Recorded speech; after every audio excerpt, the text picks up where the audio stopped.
Hello and welcome to another episode of Last Call Games.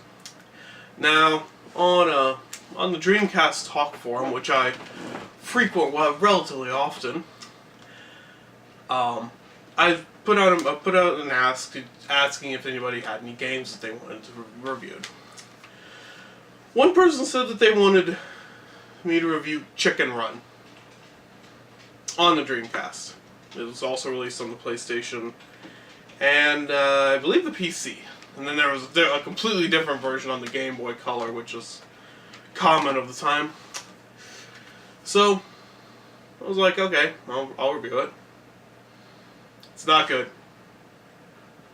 Not good at all.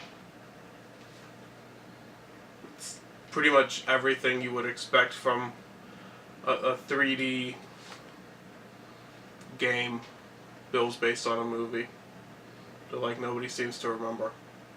It's like Chicken Run was actually like, apparently it was a really successful movie and it was like one of the biggest movies of 2000, but nobody seems to remember that it existed. Probably because it wasn't a Disney movie.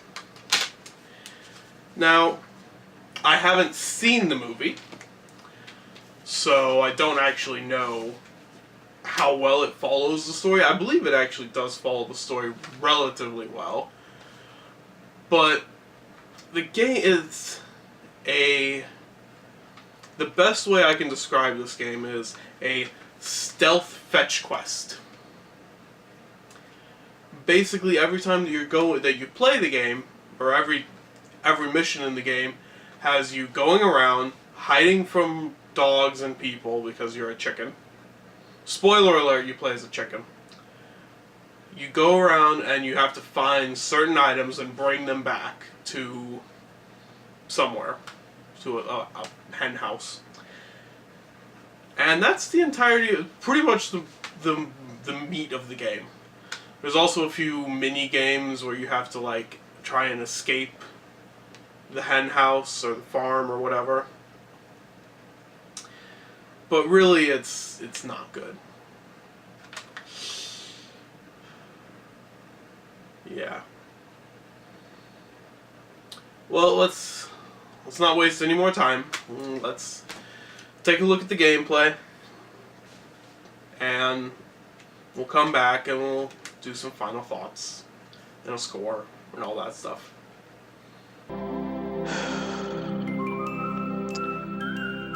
Chicken Run isn't very good. I mean, graphically, it looks alright. It looks an awful lot better than the PlayStation 1 version that I saw videos of on YouTube. The sound is good. There's a lot of voice acting, and I think at least some of it is from actually the actors from the movie. Pretty sure Mel Gibson wasn't one of them, but I think some of the other ones were. And all the dialogue is actually recorded, which is a plus. The music might be from the movie's soundtrack. I'm not 100% certain. As I said, I haven't seen the movie, so there's that. But I mean, the presentation is good, except for the menu. The main menu is atrocious in every respect. It slowly cycles around this room, and the two most important things, go to play the game and load and save, are on opposite ends. So you have to go through looking through the cutscenes in order to get to the part where you get to load your game, which is an important thing to do. Now, the problem with the game stems from the controls and the gameplay itself. As I think I said earlier, before I did the voiceover, the gameplay is like a stealth-based fetch quest, with a few mini-games sprinkled in. Basically, every time that the player character, Ginger, who's a chicken, a hen actually, but still chicken, concocts a scheme to escape the chicken farm, she needs to go get or she or someone else needs to go get the various parts in order to do the scheme. And you have to go around, pick them up, not get caught by the dogs or the people, and then take them to the proper place, the proper hen house. There's apparently 16 or 17 hen houses, which is a strange number because they're all in groups of 4. But whatever. Then after you collect those, you can play a minigame to try and escape the farm.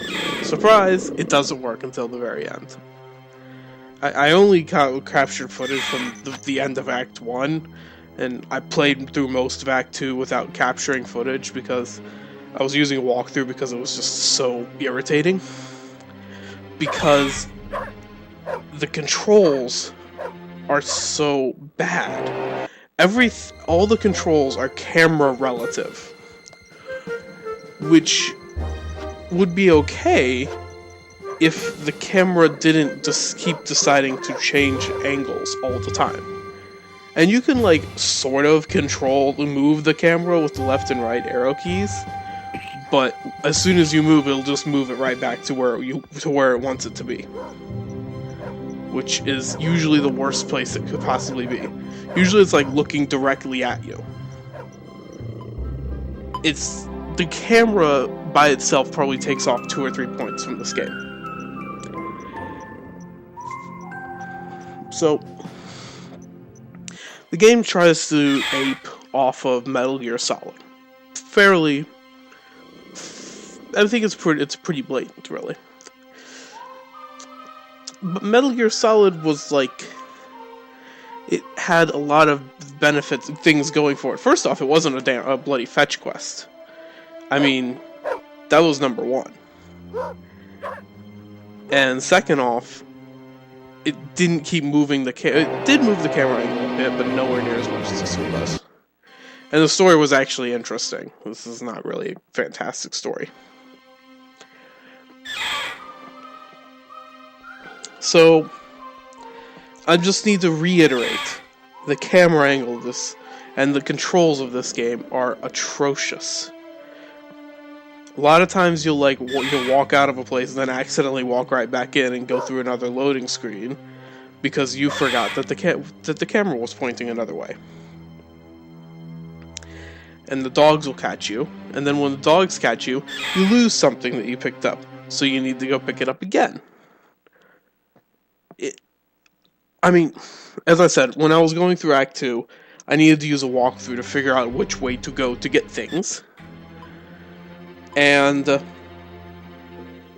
once I did that, I breezed through most of Act 2 in like half an hour.